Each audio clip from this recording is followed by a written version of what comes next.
Besok presentasi perpajakan, tapi gue belum ngerti materinya sama sekali. Pajakan itu susah banget sih buat dipelajarin. Gue keluar dulu deh cari angin, siapa tahu dapat inspirasi.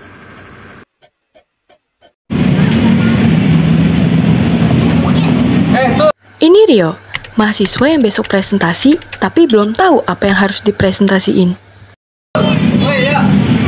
Nah, kalau ini Fatur, kelompoknya sih habis presentasi kemarin. Ya, betul ya. Lo lagi ngapain tuh di sini? Gue lagi nyantai aja sih, habis pulang dari kampus tadi. Oh, jadi lagi ngapain ya? Gue lagi ngiter aja nih, soalnya lagi bingung sama tugas kuliah gue. Emang lu bingung tugas kuliah apa ya? Gue bingung tugas kuliah gue tentang PPH pasal 4 ayat 2 tuh. Kebetulan banget, kemarin gue habis presentasi sih tentang pajak itu. Gimana? Lu mau gue bantu gak? Oh, boleh banget. Yaudah, gue panggil kelompok gue dulu dah. Boleh tuh. Oke, sebentar ya.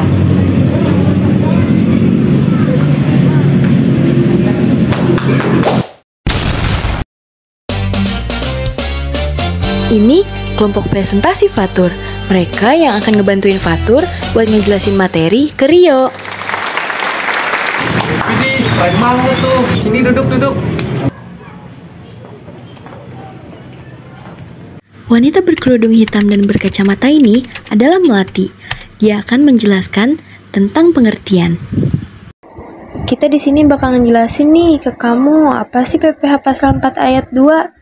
Jadi, PPh pasal 4 ayat 2 itu pemotongan atas penghasilan yang dibayarkan sehubungan dengan jasa dan sumber tertentu. Contohnya nih, si Fatur kan mendapatkan hadiah undian. Nah, nanti itu bakal ada pemotongan dari hadiah tersebut. Gitu. Adapun objek pajak umum nih, yo. Coba tolong jelasin deh, Nov. Apa aja sih objek pajak umum itu? Nah, wanita berkerudung coklat ini adalah Nova. Dia akan menjelaskan mengenai objek pajak umum. Objek pajak umum ada 8 yo. Yang pertama ada penghasilan, yaitu pajak atas pendapatan individu atau badan usaha dari sumber seperti gaji, dividen, dan bunga. Yang kedua ada properti, yaitu pajak atas kepemilikan atau nilai properti seperti rumah, tanah, atau bangunan. Yang ketiga ada penjualan, pajak pada penjualan barang atau jasa oleh pelaku usaha kepada konsumen. Yang keempat ada PPN atau pajak pertambahan nilai, yaitu pajak pada penjualan barang dan jasa di setiap tahap produksi, distribusi, dan penjualan ditanggung oleh konsumen akhir. Yang kelima ada pajak warisan, yaitu pajak atas harta yang diwariskan setelah kematian kepada ahli warisnya. Yang keenam ada pajak perusahaan, pajak atas pendapatan yang diperoleh oleh perusahaan dari kegiatan usahanya. Yang ketujuh ada bunga, yaitu pajak atas pendapatan dari investasi atau tabungan. Dan yang terakhir ada pajak penjualan barang mewah, yaitu pajak tambahan pada barang mewah tertentu seperti mobil mewah dan perhiasan. Nah, selanjutnya Fatur akan menjelaskan mengenai tarif. Tarif PPh pasal 4 ayat 2 yang dikenakan kepada wajib pajak baik orang pribadi maupun badan akan merujuk pada sumber-sumber penghasilan yang diperolehnya. Berikut ini tarif dari setiap objek pajak PPh pasal 4 ayat 2. Yang pertama, tarif sebesar 20% dikenakan atas bunga deposito atau tabungan, diskonto sertifikat Bank Indonesia atau SBI, serta jasa giro. Ketentuan tarif ini diatur lebih lanjut dalam PP nomor 131 tahun 2000. Yang kedua, tarif sebesar 10% dikenakan atas bunga simpanan yang dibayarkan oleh koperasi kepada para anggotanya, kecuali bunga di bawah 240.000 tidak dikenakan pajak. Ketentuan ini lebih lanjut diatur dalam PP nomor 15 tahun 2009. Yang ketiga, tarif sebesar 10% dikenakan atas dividen yang diterima oleh wajib pajak orang pribadi dalam negeri yang tidak menginvestasikan dividennya di dalam negeri dalam jangka waktu 3 tahun sejak dividen diperoleh. Apabila diinvestasikan, maka tidak dikenakan pajak. Ketentuan ini sebagaimana telah diatur dalam Undang-Undang Nomor 7 Tahun 2001. Yang keempat, tarif sebesar 10% dikenakan terhadap persewaan atas tanah atau bangunan. Ketentuan ini lebih lanjut diatur dalam pasal 4 ayat 2 UU PPH. Yang kelima, tarif sebesar 0% sampai 20% dikenakan atas bunga obligasi atau surat utang negara dan SUN lebih dari 12 bulan. Ketentuan ini lebih lanjut diatur dalam pasal 4 ayat 2 UU PPH dan PP nomor 16 tahun 2009. Yang keenam, tarif sebesar 25% dikenakan atas hadiah undian atau lotre. Ketentuan ini lebih lanjut diatur dalam PP nomor 132 tahun 2000.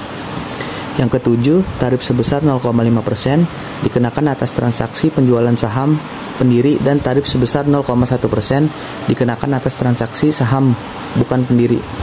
Yang kedelapan, tarif sebesar 5% dikenakan atas pengalihan hak atas tanah atau bangunan termasuk usaha real estate.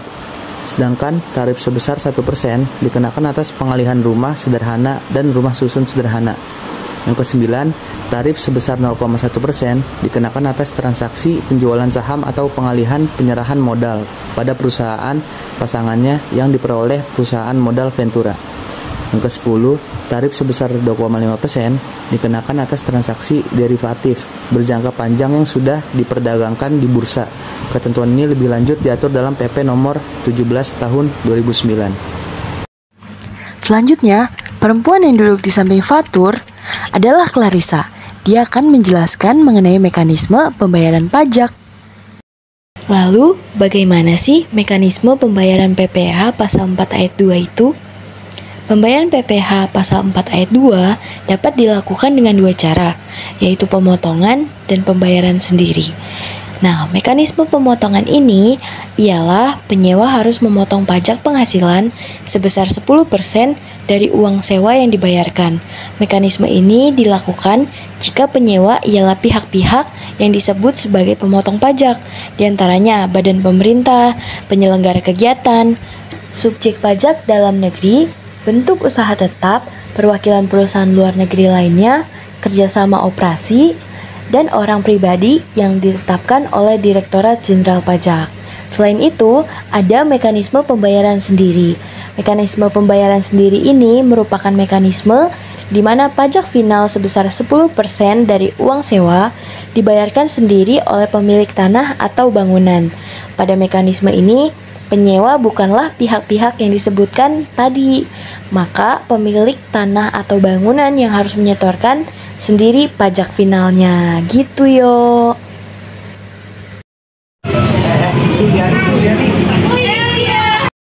Ini Liani, dia teman sekelompok Fatur, tapi baru ikut kumpul. Dia akan menjelaskan mengenai kapan sih pembayaran pajak itu. Lagi ngapain nih?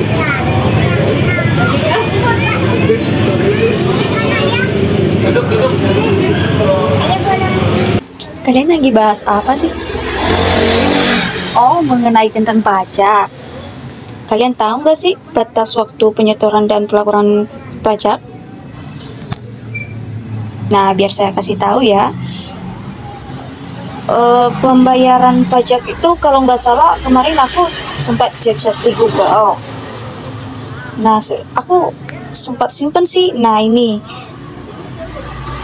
pembayaran atau penghasilan yang diterima oleh wajib pajak yang mempunyai peredaran bruto atau omset tertentu disetorkan paling lambat tanggal 15 bulan berikutnya setelah berakhirnya masa pajak.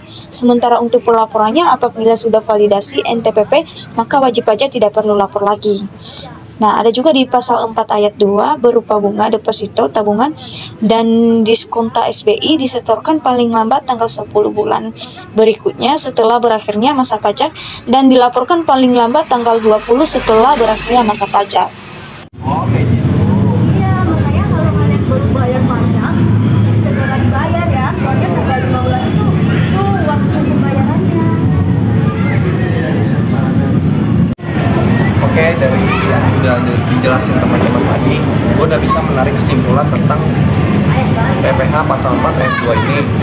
Jadi PPh pasal 4 ayat 2 ini merupakan pajak penghasilan yang mengatur penghasilan individu atau orang pribadi dengan pemotongan yang bersifat final.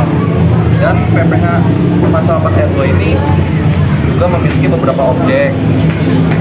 Oke, terima kasih teman-teman sudah dijelaskan. Ih, jadi bagi-bagi hadiah nih. Nih, coba angkat, kepo. Angkat ya. Awal dari bagi-bagi hadiah ya. Ya, pelanggan yang terhormat, selamat Anda mendapatkan hadiah sebesar 5 juta rupiah dipotong pajak. Oh, iya.